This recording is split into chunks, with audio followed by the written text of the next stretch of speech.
How is it? Is the summer heat started in Jharkhand? Yes, Mataji. Ayyo.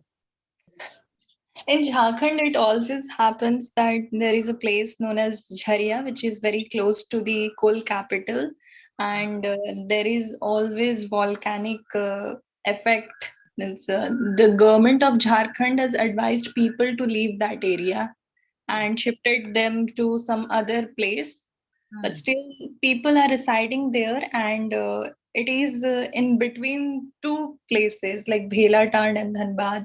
So when we used to cross, there is all volcanic, the smoke comes out of the volcano, and there is always like natural fire because it's the coal capital, so this kind of things happens. So here the air is not pure enough, like in West Bengal it was good, but here there is a lot of pollution as well as heat is rising in temperature day by day. I hope all of you are safe. All of you are safe. Mataji. It's basically how we will have to camouflage as per the environment and as per the state and the situation and circumstances. Hare Krishna, Mataji. Let Krishna take care of everybody. Okay, Om Namo Bhagavate Vasudevaya. Om Ajnanatimirandasya Jnananjana Shalakaya Chakshurumunmilitamena Tasmai Shri Gurave Namah. Shri Chaitanya Manovistam Sthapitamena Bhutale Swayam Rupa Kadamayam Dadati Swapadantikam Vande Aham Shri Guruhu Shri Yutapada Kamalam Shri Rupam Kamalam Shri Gurum Vaishnavam Shri Rupam Sagarajatam Sagana Raghunathanvitam Tamsa Jeevam Sadavaitam Savadutam Parijana Sahitam Krishna Chaitanya Devam Shri Radha Krishna Padan Sagana Lalita Shri Vishakanvitam Scha. Hey Krishna Karuna Sindhu Deenabandhu Jagatpate Gopesh Gopika Kanta Radha Kanta Namostute Tapta Kanchana Gaurangi Radhe Vrindavaneshwari Vrishabhanustute Devi Pranamami Hari Priye Vancha Kalpatarubhyascha Kripa Sindhubhya Evacha Patitanam Pavanebhyo Vaishnavebhyo Namo Namaha. Shri Krishna Chaitanya Prabhu Nityananda Shri Advaita Gadadhara Shri Vasadi Gaura Bhaktavinda. Jai Shri Krishna Chaitanya Prabhu Nityananda Shri Advaita Gadadhara Shri Vasadi Gaura Bhaktavinda. Hare Krishna Krishna Krishna Hare Hare Hare Rama Rama Rama Hare Hare. Okay. So today we should be doing the last section of chapter 9. And since we had a gap last week, we'll do a quick revision of what has transpired so far in chapter 9. Okay. So chapter 9 is all about, if you remember, chapter 7 was all, was a chapter which started with the Bhakti Yoga, or rather the Bhakti Yoga section started with in chapter 7. And that was a chapter where the Lord revealed about his glories and about his energies and what it means to surrender to Krishna and what it also means to not to surrender to Krishna.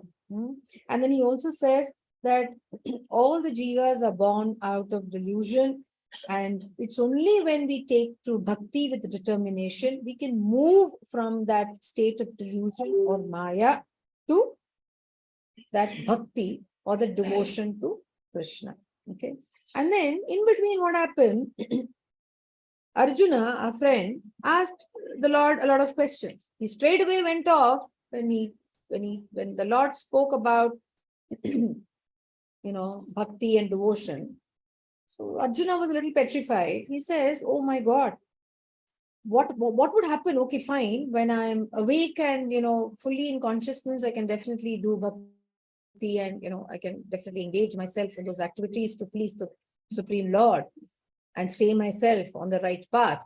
But what happens in the last minutes of or the last seconds when the Atma leaves the body? So the Lord had to take a detour to answer the question. Because, obviously, whenever a student or a bhakta asks the Lord something, the Lord immediately takes cognizance of that and he kind of makes sure that it is not left unanswered. Okay. So that's where the Lord spoke all about what that Ananya Bhakti or Kevala Bhakti means, and how that Ananya Bhakti and Kevala Bhakti will help us to always remember the Lord, not only during the time when one is active, but also slowly when the activeness from the body slowly goes away in the form of the last breath from the body. And then he moves on to this chapter, which he calls the most confidential knowledge. What is that confidential knowledge? That it's only by way of bhakti, only through devotion, one can attain the Lord. What it also means is that this consciousness is part of the Supreme Lord. And one should always engage in that realm of understanding who we are in relation to that Supreme Consciousness. And that Supreme Consciousness who exists in our hearts as a Paramatma will show us the. And that we saw in verse 9.22, where he says, Yoga Kshemam Vahami. He will always be there to support us. So this chapter began with the Lord glorifying the knowledge that he's about to reveal, the knowledge of bhakti. And he says, he also kind of indicates the qualities that are required for someone to take to that bhakti. What is that? He says, non-envious, faith, that absolute, focused determination is very, very needed, and not allow ourselves to get wavered by this mind, which is even more powerful than the wind, which Arjuna already said. And Lord says, this bhakti is a king of all knowledge. Every other knowledge has an expiry date. It expires once this Atma leaves the body, that knowledge is gone. That Atma doesn't carry that knowledge. Whereas bhakti is one thing which actually goes along. It comes along with us into the various karmic cycles that we get into. And bhakti also helps us to kind of engage in activities which will have reactions which are positive, which will help us to lead a good life, but also help us to kind of engage in such activities even as we move on with the cycles of birth. And the Lord also very clearly, categorically states that one who is faithless, one who doesn't lack the determination, one who does not have that belief, one who does not engage in that bhakti with sincerity, he says, cannot understand this vidya. And then he also gives a beautiful, he also says, talks about the 8 characteristics of pure bhakti. He says, this is Raja Vidya, this is Raja Guhyam, this king of all knowledge, this king of all secrets. He says, this is purest of all, this is Pavitram Idam Uttamam, this is transcendental, because this is something that helps you to kind of get over the modes of Rajas and Tamas and takes you to the Shuddha Sattva phase. And then he says, it also gives you the direct realization of that self by serving the Supreme Lord, Pratikshavagamam Dharmyam, and Susukam. And it gives you a lot of sublime joy. It's Susukam Kartum Avyayam. And it's very easy to perform. And when you perform it, it's eternal. Because wherever you leave it, you can always pick it up from there. But instead, for instance, if we give up our studies somewhere in between, we have to go back and do it to come. Whereas this is not like that. You can always pick it up from where you left. An example, there are so many examples in the Srimad Bhagavatam. And the one that we often discuss is one of Ajamila. So therefore, it can always be picked up. It's not lost. Whatever savings you put in there, it doesn't get depleted. It stays there. For instance, recently I read an article that there were so many unclaimed deposits in the banks, it seems, and everything got transferred to the tune of some 35,000 crore rupees got transferred to the RBI. Whereas this is not like that. It remains with us. The savings always remains with us. And then the Lord is also talking about, and from verse 4 to 10, he says, he pervades this entire universe. He not only created the universe, he pervades it, and he also maintains it. And then he says, this process of creation, maintenance, and annihilation is a constant process that goes on as per the directions of the supreme will of that Lord. And all this happens under his direction. He is the controller and he is a supreme director. And he also said, look, not many people, whenever he took many of his avatars, many foolish people never understood him. And that continues again in Kali Yuga. But we are fortunate that we are reading these scriptures, and probably it will help us in our journey of transformation, because Bhagavad Gita is all about transformation. Okay. Now, he also kind of defined who is that Mahatma. Who is a Mahatma? Mahatma need not be a sannyasi. Mahatma is one. The definition of Mahatma, if you remember, was Mahatma is one who engages in devotional service without any interest. If all of you have the, what do you call it? If you have the Subodhini, I'm referring to the Subodhini right here. Okay, Subodhini says, page number 121, it says, one who engages in devotional service without distraction, one who's always chanting his glories, Satatam Kirtayantoma. And then, Yatantashta Javrit, total determination, absolute determination, and bowing down before me, Namasyantashta Bhaktya, Nityayukta, perpetually, thinking of the Lord. So this is not the characteristics for a sannyasi. It cannot be a characteristic for anyone who is also engaged in all other activities that each one of us, generally are into based on our nature.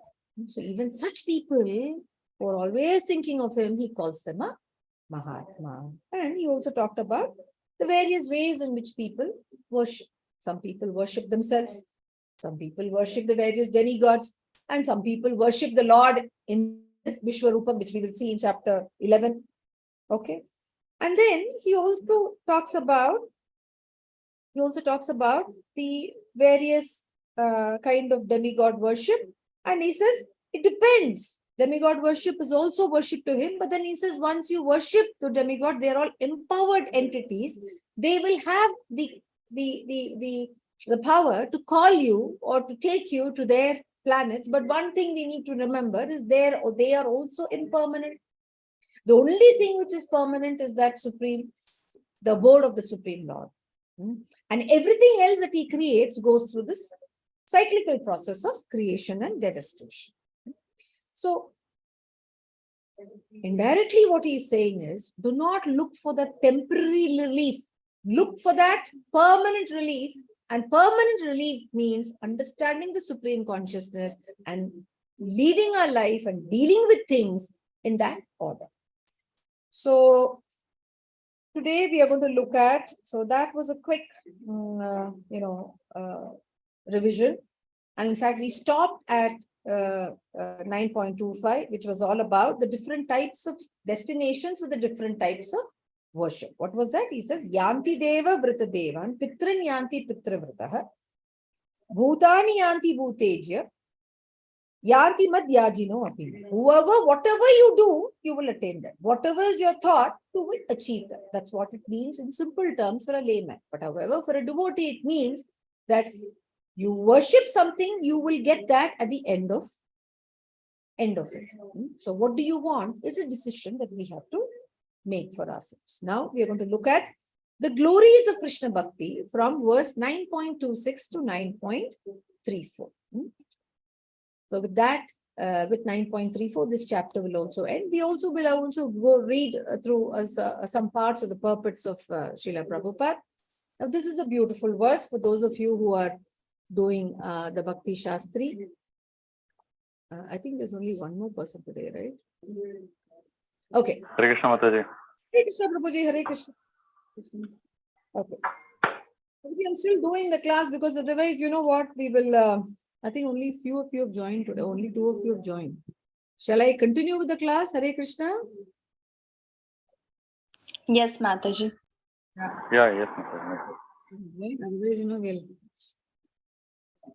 we'll lose the track, Okay, now this beautiful. There's a memorization verse 9.26. Patram pushpam phalam toyam yome bhaktya prayachati tadaham bhaktya upahartam ashnani prayatatmana. What is he saying here? He says, what one offers me with love and devotion, a leaf, a flower, a fruit, or water, I will accept it. Now in this verse, if you notice, Prabhupada also has highlighted this. I will explain this verse and also highlight a few things that Prabhupada has said for this verse. So, Bhakti is used twice here. And all commentators, and including Prabhupada, says that bhakti is very significant in this verse because bhakti is the only thing which kind of helps us to engage in that pure relationship with the Lord. And what happens is why bhakti is important is bhakti is something that the Lord becomes a slave to. Our devotee, and as much as we become his, we engage in different forms of, looking at the Lord as a dasya or a sakya or a vatsalya bhava, whatever bhava you look at, actually speaking, all the Mahatmas say that the Lord becomes a slave to our devotion. Right? So bhakti is one thing that just melts him like anything. What is important here is, the word, the things that you see. What is it that this verse is saying? If one offers me with love, devotion, a leaf, a flower, fruit, water, will accept it. It's not the object. So what it means is a leaf, a flower, a fruit. All of these need water. It's only when there is water that a leaf and a flower and a fruit will come. A tree will grow, there'll be leaves, there'll be flowers, there'll be fruits. So it's one of the energies or one of the potent energy, internal energies of the Lord, which kind of, which is how he created the Mahat or the Mahat Brahma, right? So is it that, such a simple thing? Why does the Lord even want this? That's one question that may often come into our minds. So it is not the object. It is a sentiment. Right? It is a sentiment behind it. See, whenever we are in a friendship with anyone, we are giving something. There is some exchange that is happening. So it is just that exchange. The Lord is not asking us for some big things from big markets. He says, whatever you get, whatever you have, use it, engage it in building your relationship with him.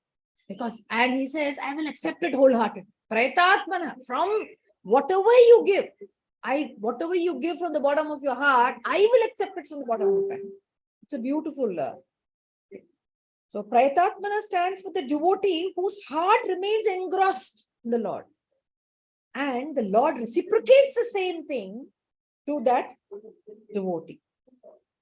Okay. Now there are various examples also. If you look at Draupadi, what did she offer when she had these, I think Durvasa Muhini, when he came to test them, what did she do? Immediately she called upon the Lord, and then she gave a leaf. The Lord said, just give me whatever you have. She takes a grain, and then she puts a leaf and water. And then Durvasa Muni never comes back because he feels so full he can't come back. He goes away.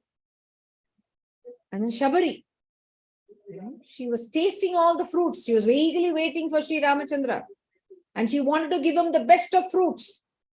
And she wanted to ensure that by biting the fruit and ensuring that it's sweet, because she wanted to offer only that which is sweet. But she was doing it not with an ill intention of giving him a juta, not with an intention of giving him something that is bitten. Her intention was pure. And similarly, there are so many examples.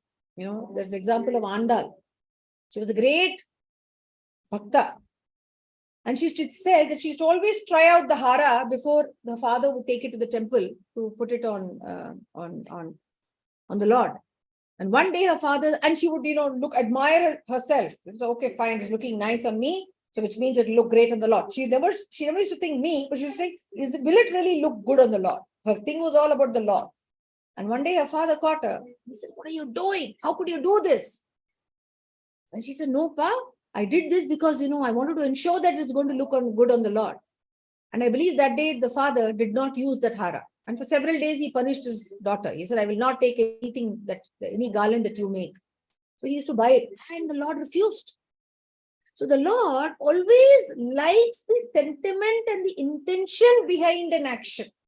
The action should be pure. That's what matters. It should not be, therefore, something like we do an abominable act and then we say, God, I'm doing it for you. That he will discuss in the next verse. But then what it means, the purity of the intention is very, very important. And then the next one is Gajendra Moksha. Remember the example of Gajendra. When Gajendra was in trouble, For 1,000 years, he had that fight with with the crocodile.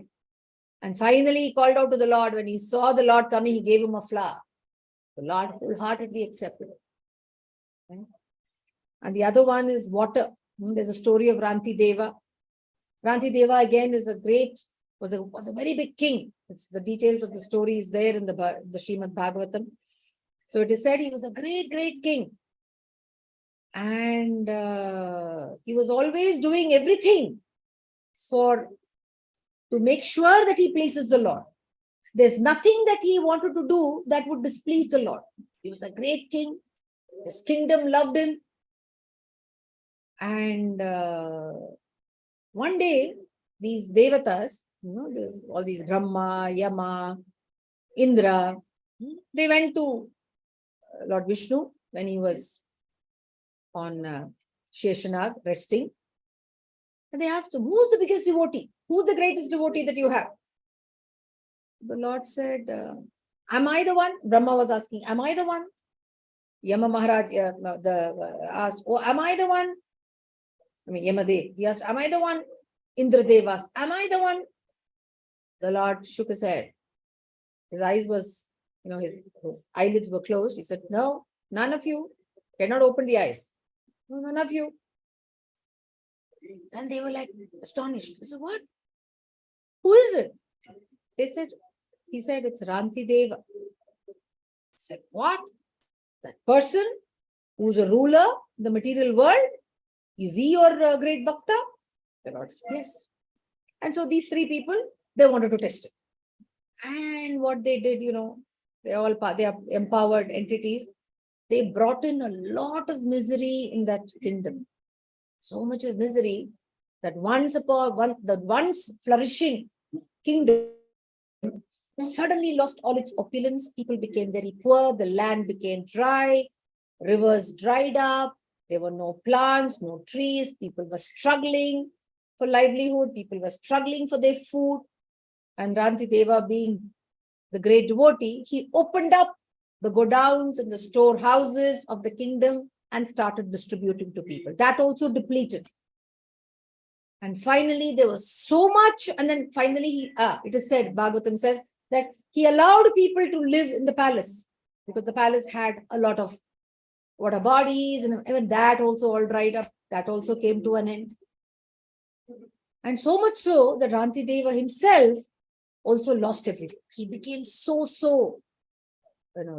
he became so famished. He became a bag of skin and bones.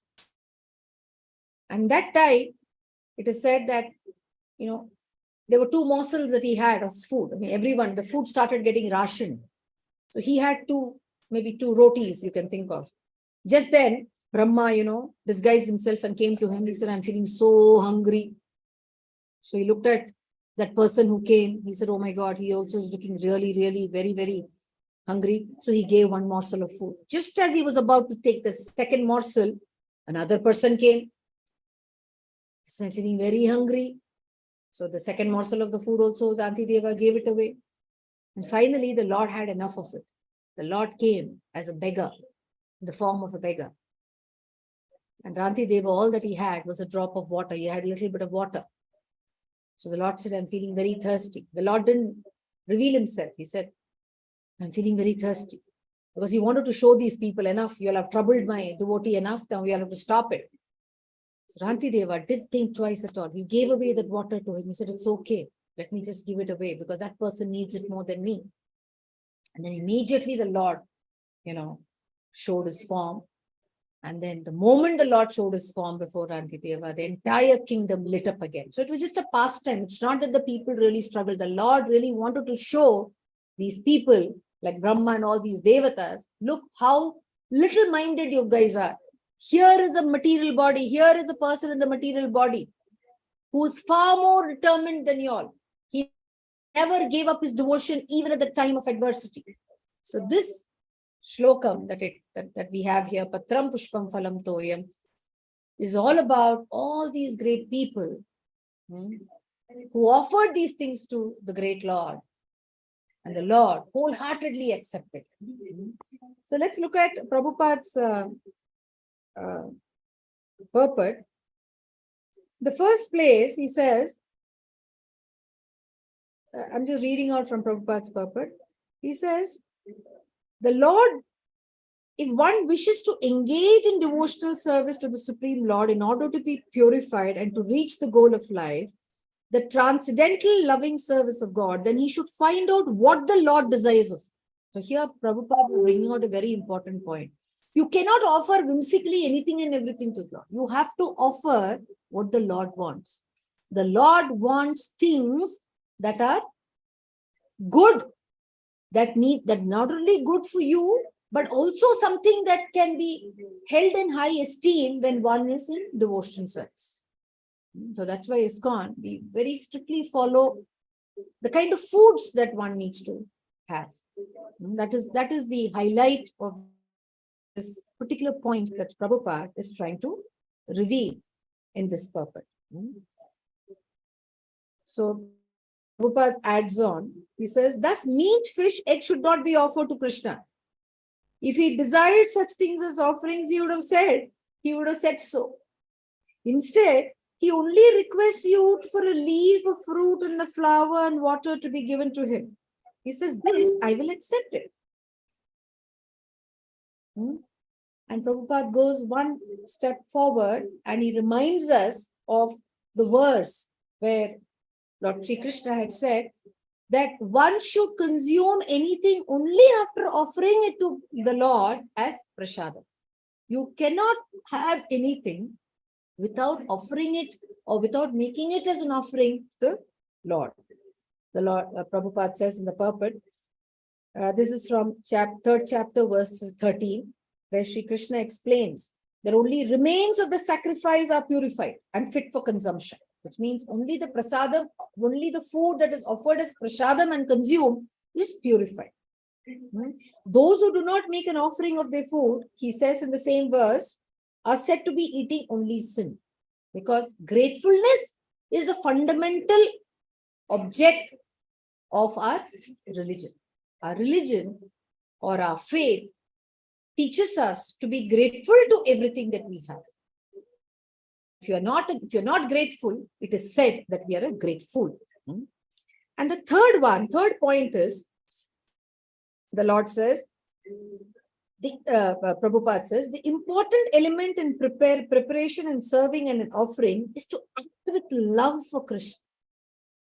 So whenever you're making prasadam, when you're making it for Krishna, you need to do it from that, that wholehearted sentiment and emotion for Krishna. That's why prasadam, whatever be the prasadam, whoever offers in any temple across whichever temple that we may have seen, the prasadam tastes awesome. Why? Because it has the deep desire to please the Supreme Lord by the little offering that one makes. Now, Prabhupada also makes another beautiful point in that same purport. He says, the impersonalist philosopher doesn't understand all this because they look at that void, that Brahman. It is only one who engages in that pure bhakti in any of the bhavas. It could be the Sakhya bhava, or the Dasya bhava, or the Vatsalya bhava, the Madhurya bhava, or the Shanta bhava. Is one who relishes that beautiful feeling that you get when you're doing things for that Supreme Lord. So these are the 4 important things from this purport. Please read this purport. Okay. So here the Lord in this verse spoke about the things that one can, the objects. The next verse, he is going a one step further. What is that? He says, Yat karoshi yadashnasi, yat juhosi dadasi, yat tapasyasi kaunteya, tat kurushasva madarpana. He says, oh son of Kunti, all that you do, the earlier one we saw was things, leaf, flower, water, and fruit. Here he says actions. All that you do, O son of Kunti, anything that you eat, it's an action. Anything that you offer, it's an action. Anything you give away in charity, action. As well as all the austerities that you perform, self-control, self-control, self-resilience, all that,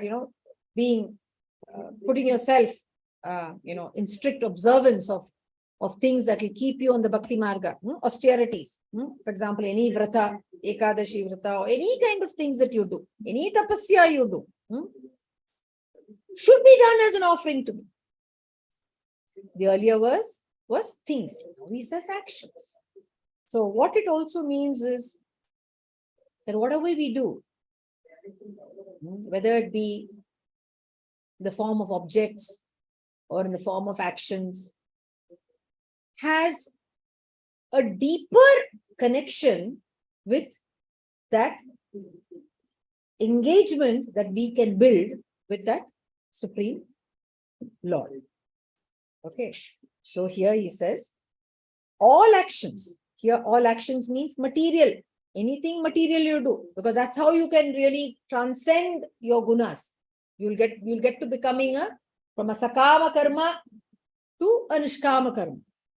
All actions, material and spiritual, whatever you do, even the spiritual realm, you need to do it without that pride, without that ahankaram. If that ahankaram is there, then that spirituality is not spirituality. Right?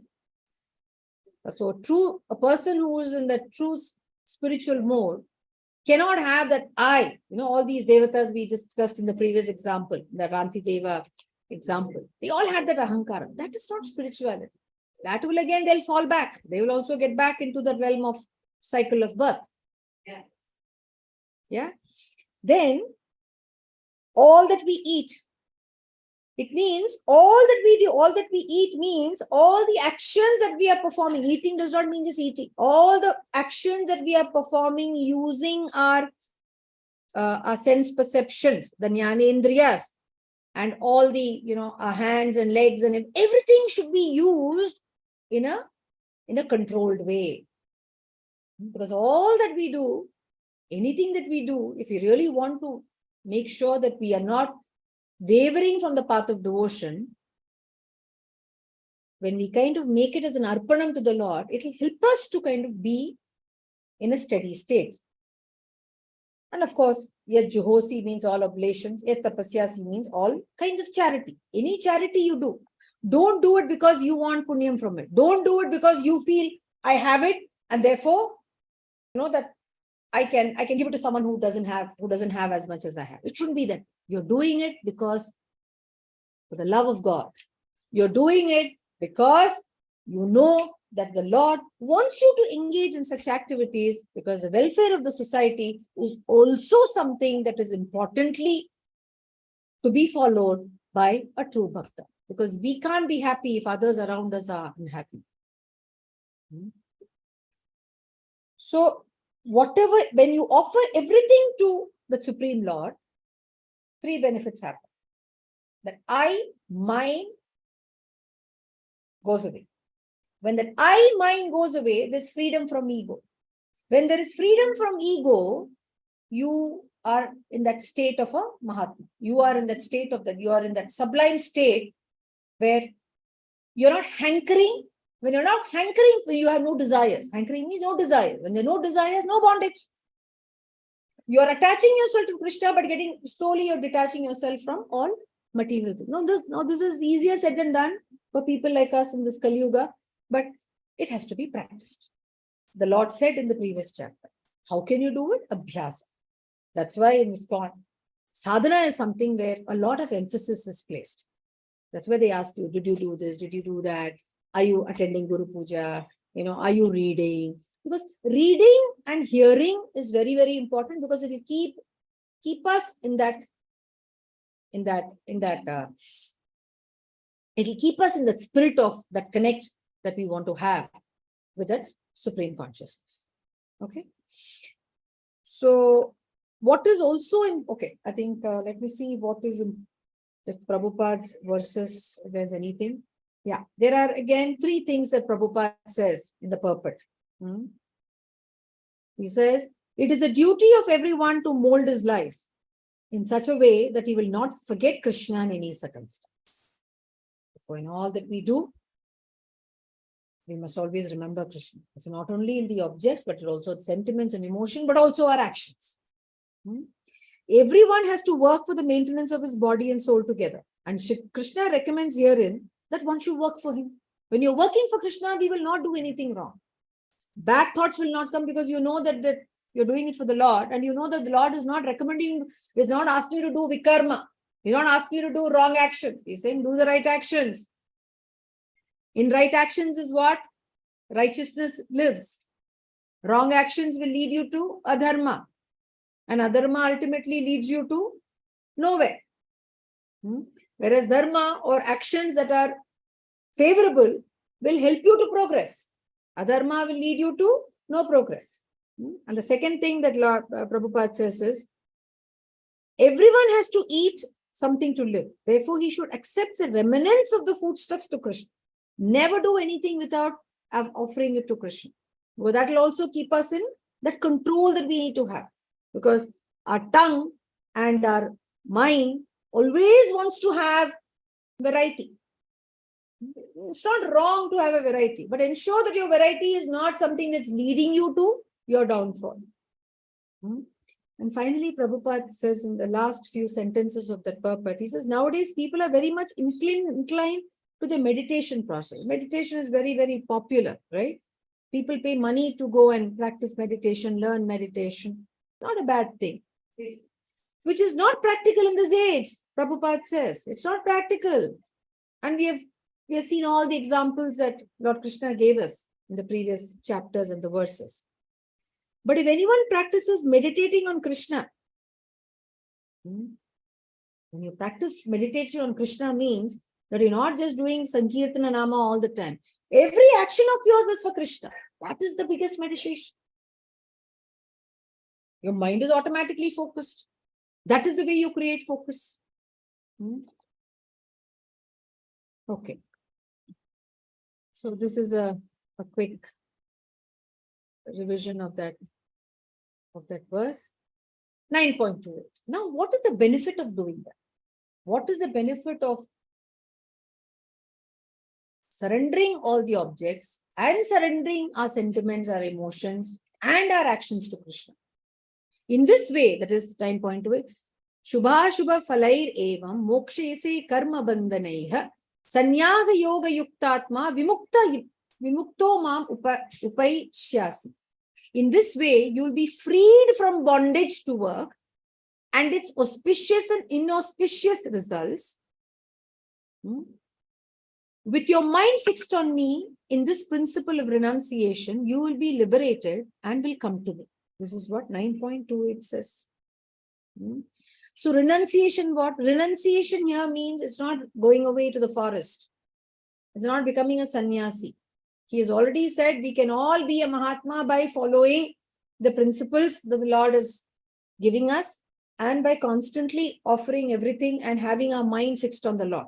He is a Mahatma. He or she is a Mahatma. So renunciation without expectation is the important aspect here. Anything that we do with pride, anything, charity, or even when we do even when we are in a devotional, you will find even among the devotee community, a lot of them will take a lot of pride. Oh, I do 100 rounds. I do so many rounds. I don't think that is important. What is important is the sentiment with which you do it, which is for Krishna, not to tell others I'm doing so much. One second, just give me a minute.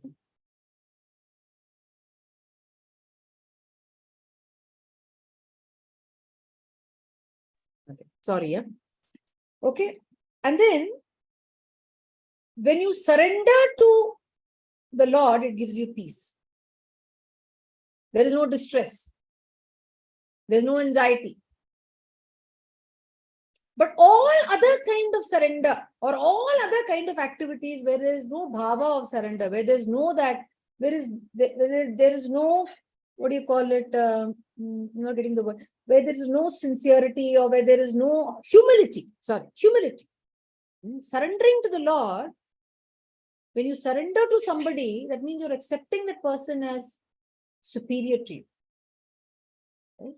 The only one who's superior to us is the Supreme Lord. Guru, our parents, our teachers, because we are constantly learning from them. Right?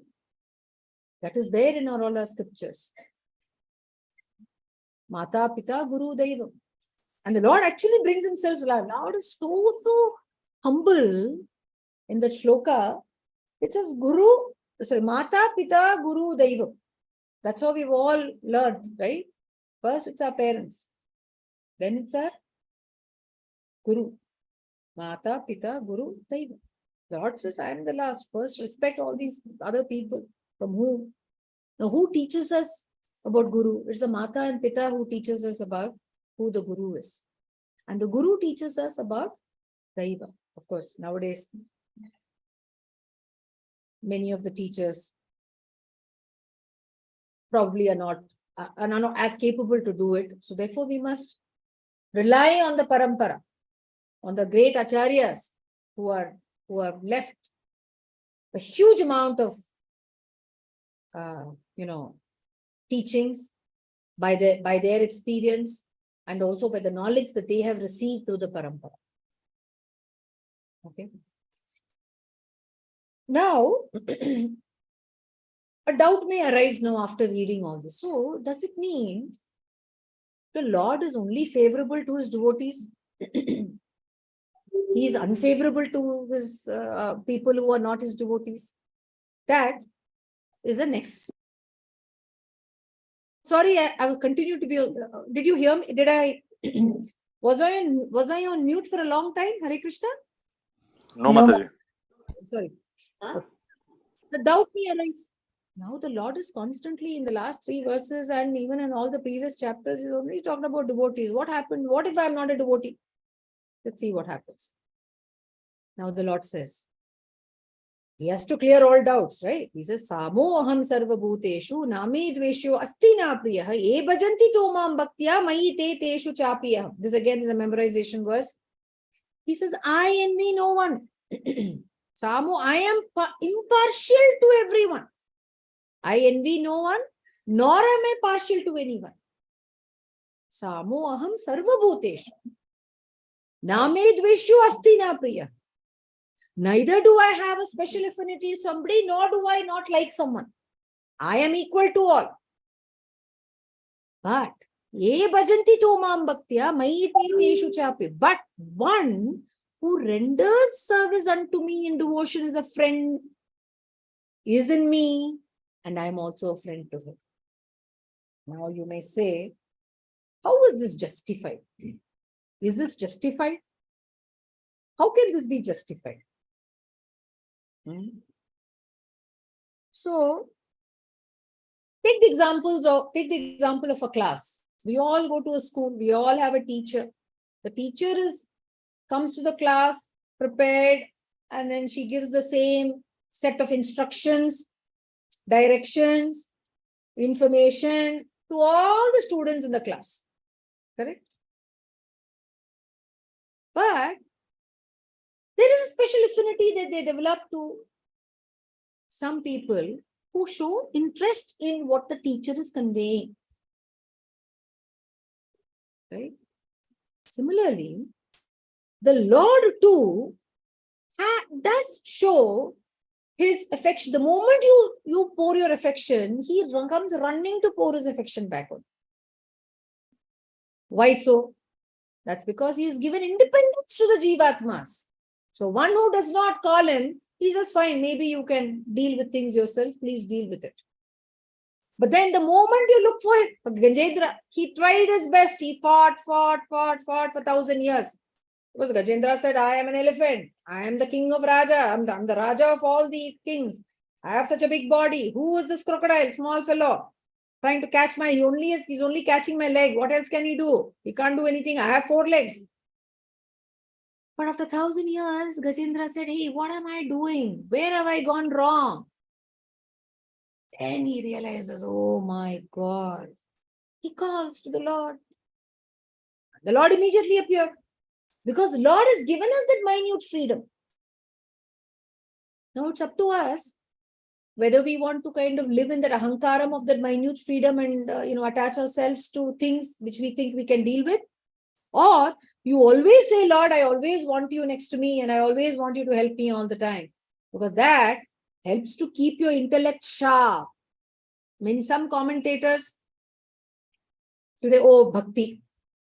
Some commentators will say, oh, the Lord is actually referring how you need to kind of keep your intellect sharp.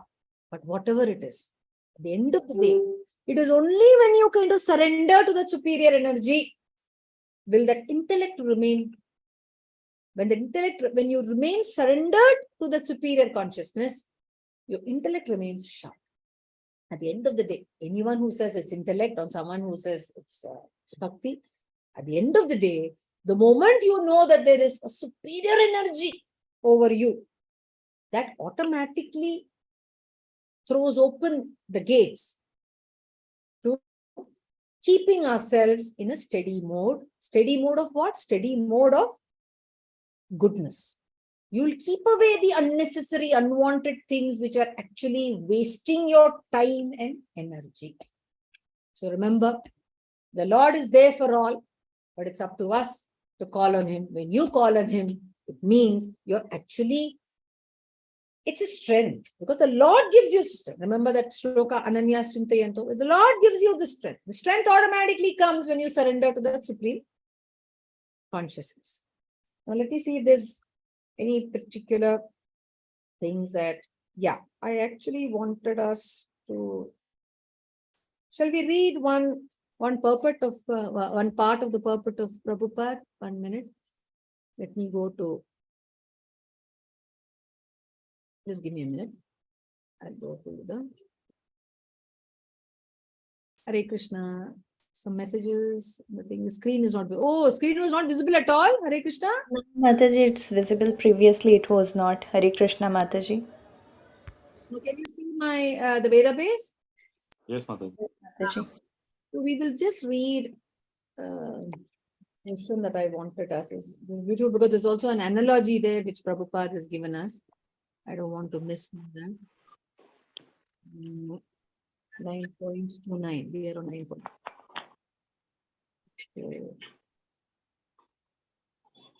There is from where we say the Lord says. Yeah, we'll read from here. Hare Krishna. Who wants to read? Hare Krishna, Mataji. The highlighted question. Yeah. The Lord says here distinctly, Mayate. They are in me naturally. As a result, the Lord is also in them. This is reciprocal. This also explains the word ye hatha mam pratyante tams tathave bhajyame aham. Whoever surrenders unto me, proportionately I take care of him. This transcendental reciprocation exists because both the Lord and the devotee are conscious. When a diamond is set in a golden ring, it looks very nice. The gold is glorified, and at the same time, the diamond is glorified.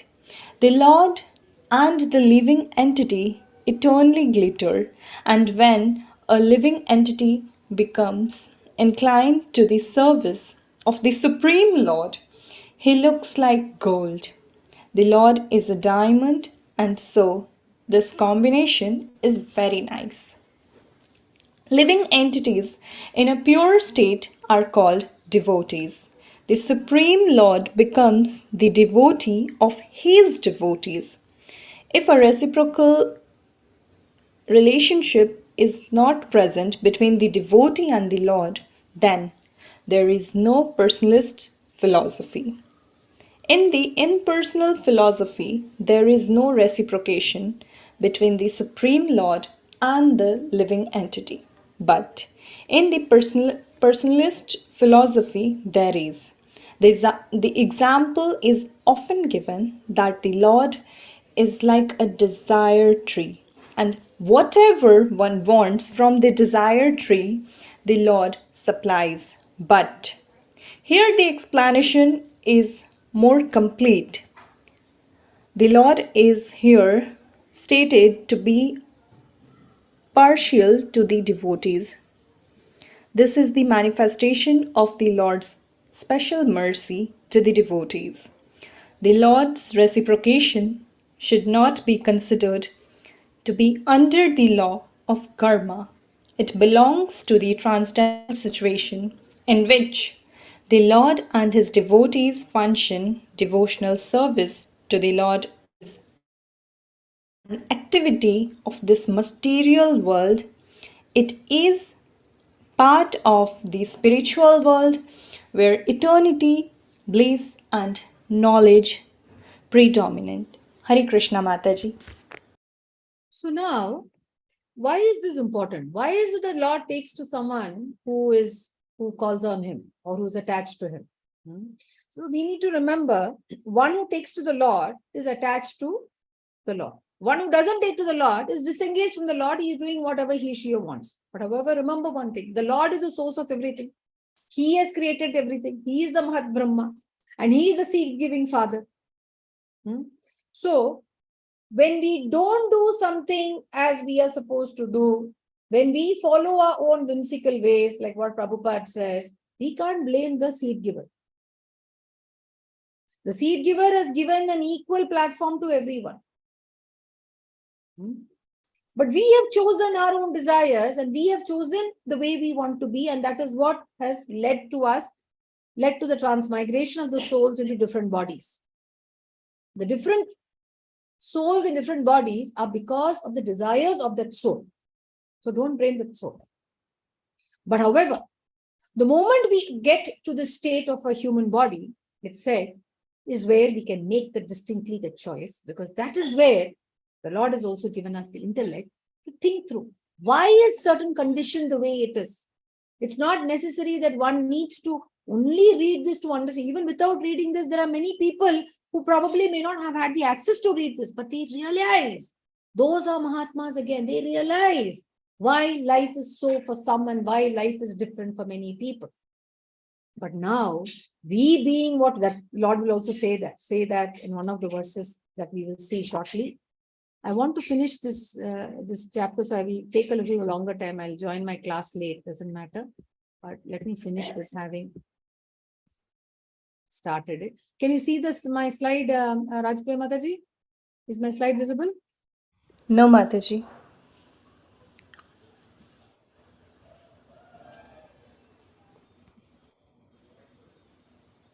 Visible now?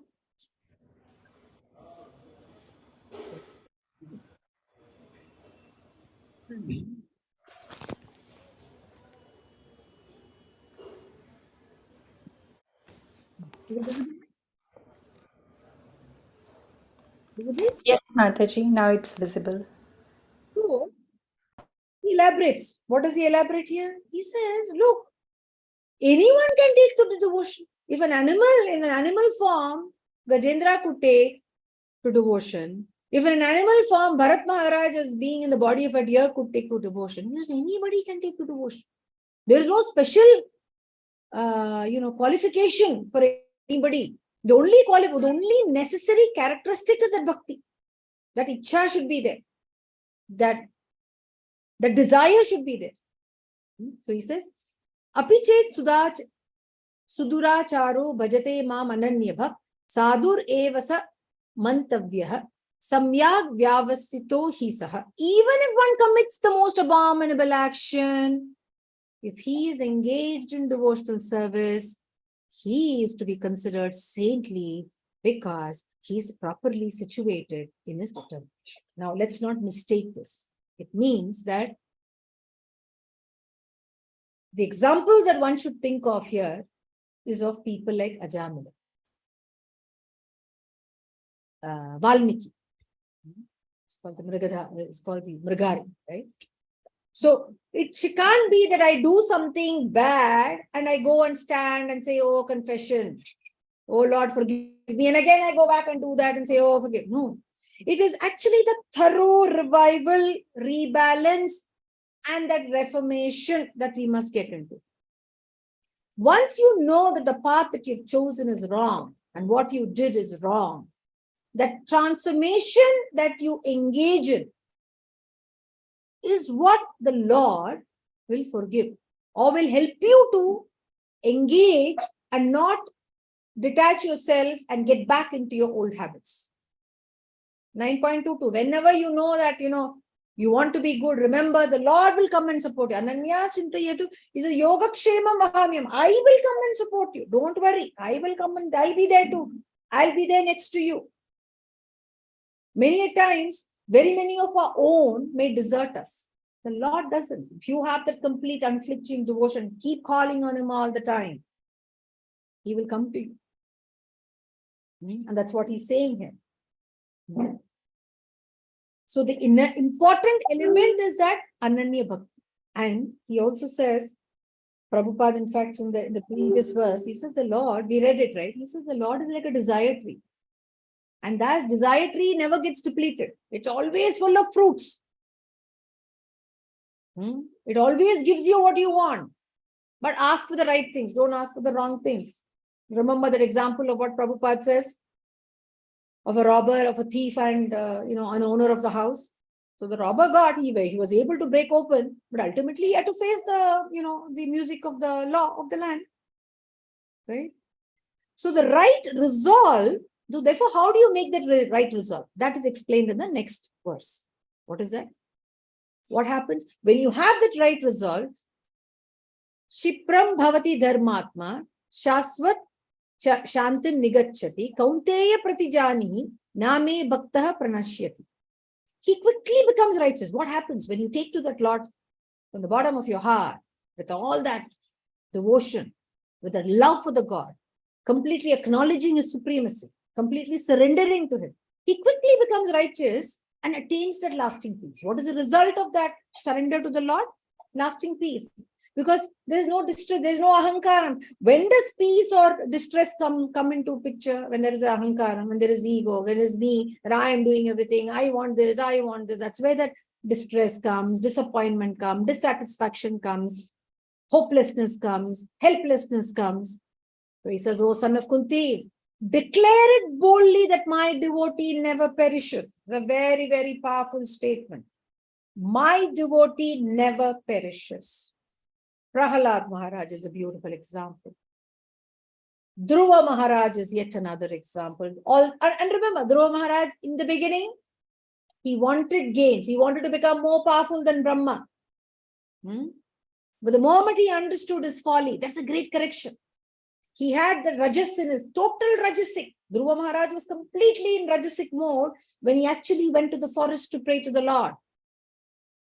But the moment he saw that Lord before him, that beautiful form of the Lord, when it happened before him, he said, "Oh Lord, I want nothing." That's a reformation. There's a rebalance that happened. In the beginning, rajasic, but he turned. And then Valmiki was tamasic, totally tamasic, killing everybody, looting everybody. And all for what? When Narada Muni asked him, "Why are you doing it?" He said, "Oh, I'm doing it for my family." And the family said, "Oh boss, you're bringing in a lot of bad karma." Narada Muni said, "All this is leading to bad karma." So he went and asked his family, "Will you share?" Narada Muni said, "Please ask your family if they will share that bad thing with you." And the family said, "No, we're not going to." Immediately, he revived. He revived this consciousness. So which means it's a revival of consciousness. So all of us have goodness in us. We have to revive it. It's a revival. Okay. So he said, "Boldly declare that my devotee never perishes." It's a beautiful and a powerful statement. We may have our problems in life. The Lord said that this world is dukkhalayam, but it's ashashvatam. It is real. The world is real. Many of the imposters say the world is unreal. No, the world is real, but it is impermanent. However, it has its, during that tenure of impermanence or the tenure it has, there is a lot of misery that it has. But one who is a devotee of the Lord never perishes because he is in his own world. He is ecstatic. The form that we saw of Sudama, he was very poor, but he was ecstatic. Meera, she was a royal queen, but she never earned for any of the opulence that was there before her. Right? She was happy. She was in ecstatic mood. The royal opulence, that the title that she had of being the queen of the Maharaja, nothing mattered to her, because for her, she had surrendered to the supreme king, who is the Paramatma, who is the supreme Lord. Right? Let's move on. Hare Krishna. 9.32. 9.32, the Lord says, Mamhi Partha Vyapashritya Ye api shuha papayonayah striyo vaishyas tata shudras te api yanti param gati. Now, this verse needs to be very carefully. He said, look, because he said, I'm equal to all. And he said, but I'm definitely more closer to one who calls on me, the devotee. And then the next question that may come in mind, is that, is the Lord only available to one who knows him? Is it that someone who doesn't know about this, the Lord is unavailable to him? That question may often come in mind. So he's kind of clearing that doubt. What is he saying? O son of Pratha, those who take shelter in me, though they be of lower birth. Now, women, don't mistake the women that he says, because this women he brings it here, because Arjuna said, what will happen in this war? All the women will become orphaned, and when they become widowed and orphaned, they will take to different ways and people will misuse them. That's why he brings in women. He said, don't worry. Bhaktas is genderless. Bhakta can be a woman, Bhakta can be a man, Bhakta can be an animal, Bhakta can be anyone. So he says, and Bhakta can also belong to any of the varnas. It can be a Brahmana, Kshatriya, Vaishya, or a Shudra. Or someone, for example, Valmiki. What was he? In a thing, he was a Chandala. He was killing everybody. So anyone can attain that supreme Brahman, or anyone can take to devotion and attain that supreme destination. 9.32. Let me see what Prabhupada says. Prabhupada says three beautiful things here. The Lord does not make distinction between upper and lower. He has created this Varnashrama, or the Varnas, based on the nature that each one has in them. But we are the ones who think that, oh, Brahmana is the highest, let me kind of put him on a pedestal, and the Shudra is called Shudra, therefore Shudra is not a Brahmana, and therefore we have to check them out. We do all that. The Lord doesn't do all that. The second point, the Lord, Prabhupada says, according to the different modes of nature, men are classified in the mode of goodness, mode of passion, and the mode of mixed passion. Please understand, this is very important here. That typically one who's a Brahmana is one who's in the mode of goodness, because they typically engage in activities of knowledge. They learn and they teach. That's why they are Brahmanas. And they typically have to learn and all, you need to be a little disciplined. So mode of goodness. This is not Shuddha goodness. This is goodness. They also have that Ahankara. You will see that in chapter 17 and 18 later. They also carry their own pride. Then the Kshatriyas, who are the administrators, they are the mode of passion. The predominant thing is mode of passion. Because obviously they have to look at the welfare, they have to they have to engage in the economic, they have to ensure that the economic activities are well taken place, and they have to ensure that they are giving enough protection to everyone that seeks their support. And then the Vaishyas, or the merchants, they are in the mixed mode of passion and ignorance, because out of ignorance sometimes they do wrong things as well. For the sake of profit, the Vaishyas, the merchant community, may do some wrong acts as well. So ignorance also. Why they do those wrong acts? Because ultimately they want to ensure that they consolidate their position. They want to have the monopoly over things that they do. In as much as they are required for an economy, they also engage in malpractices or fraudulent things, which they do because of ignorance. So they are in the mode of passion and ignorance. And the last class is predominantly ignorance, because they typically a worker community, they just follow. They either support the Vaishyas, they support the Kshatriya, they support the Brahmanas.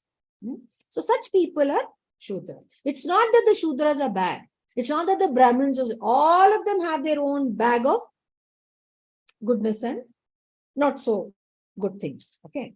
Now, another important thing for us to know is, one commentator said, the Lord loves this devotee because the Lord treats him like a child. When you're a child, the mother really takes care of you. The child looks upon for all the support from the mother. Similarly, the Lord treats his devotees like his children. And that's why he is always there to support them. Whereas a jnani is like an adult. He says, I know my business. For example, a child, the mother has to ensure that the rice is cooked in the right way, or the food is, you give the right thing to the child, what the child wants. You're kind of looking into the homework of the child and ensuring that the child carries the right kind of books as per the timetable to the school and all that stuff. Whereas the wife or the mother doesn't look at what the husband or the son is taking to his office. She assumes that he's carrying his laptop or is all his work tools required.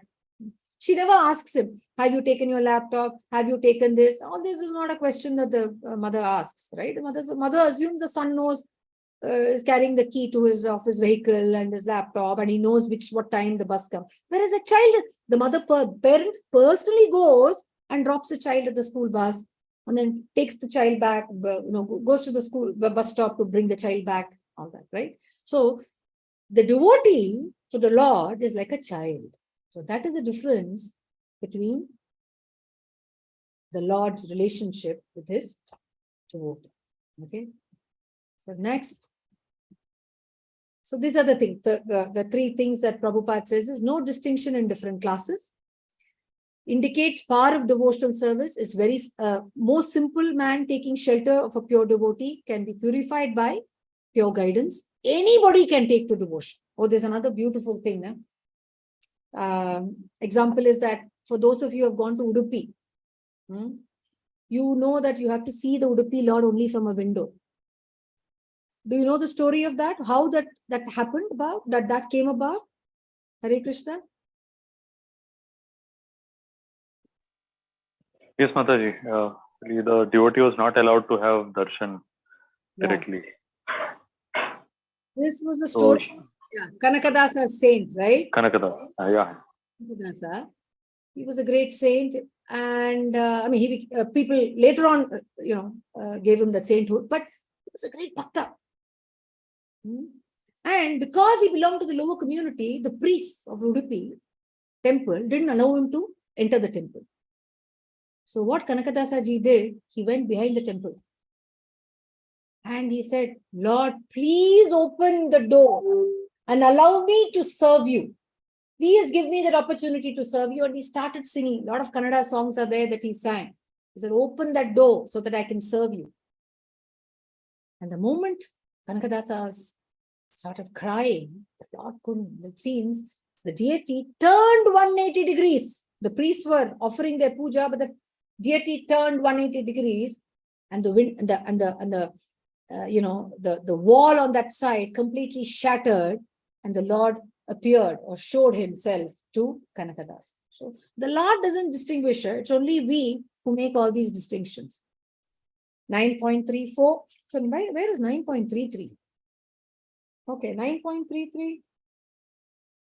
Okay, so 9.33, the Lord says, Kim punar brahmanaha punya bhakta rajarasya sthatha anityam asukham lokam imam prapya bhajasva mam. What it means is, he says, when anyone and everyone can attain me, he says, look, being a brahmana and a kshatriya, you people should better know what is right and what is wrong.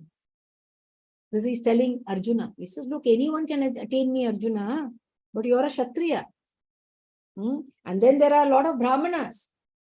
They should definitely know. If others without knowing can attain me or take steps to attain me, the brahmanas and the kshatriyas, surely knowing who I am and what life is and what is right and what is karma, what is akarma and what is vikarma, they should know better. That's what he says.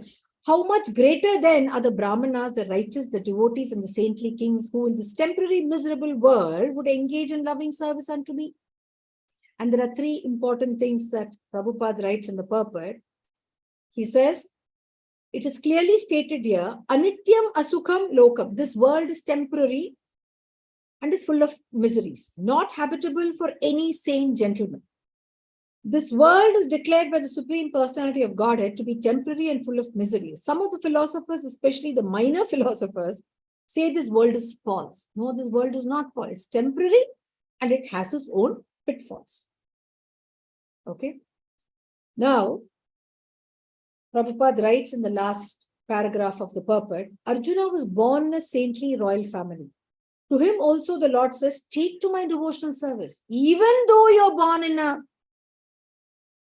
a good family with good values, that itself does not help you to do the right things. You must take to devotional service to do the right things and to be on the right path. So that is this. Please read that purport of Prabhupada. Now the last verse.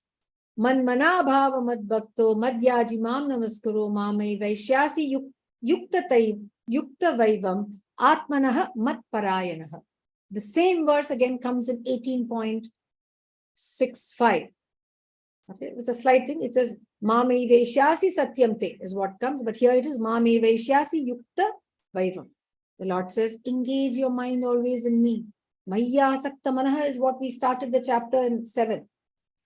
The first verse of chapter 7. Engage your mind. Again, he's saying mind. Why is mind be given so much of importance? Because the mind is a culprit, is evil, is a devil, because it takes you everywhere. So it says, engage your mind always in thinking of me. Offer your obeisances to me. Surrender to me. Don't surrender to Humpty Dumpty. Surrender to me and worship me. In worship is self-control. In worship and surrender to the Lord is humility.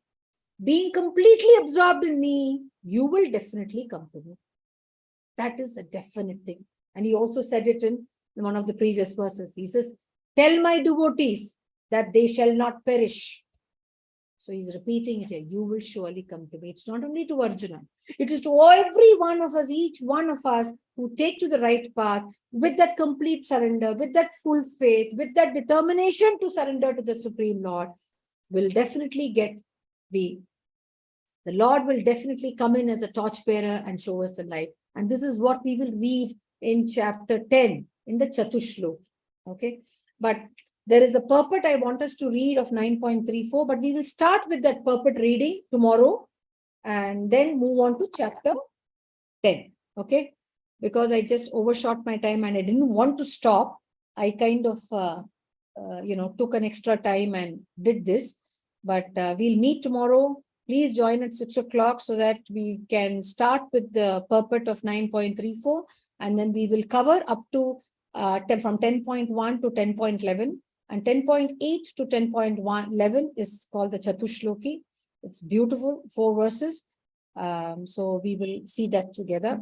So today I can't take any questions or I can't have any conversation with you, but surely tomorrow I will do that. So please only tomorrow, please join at 6 o'clock like today. And from next week onwards, it will be 7:30 to 9 o'clock. Okay? Okay, Mataji. Okay, Mataji. Hare Krishna. Okay, Mataji. Hare Krishna.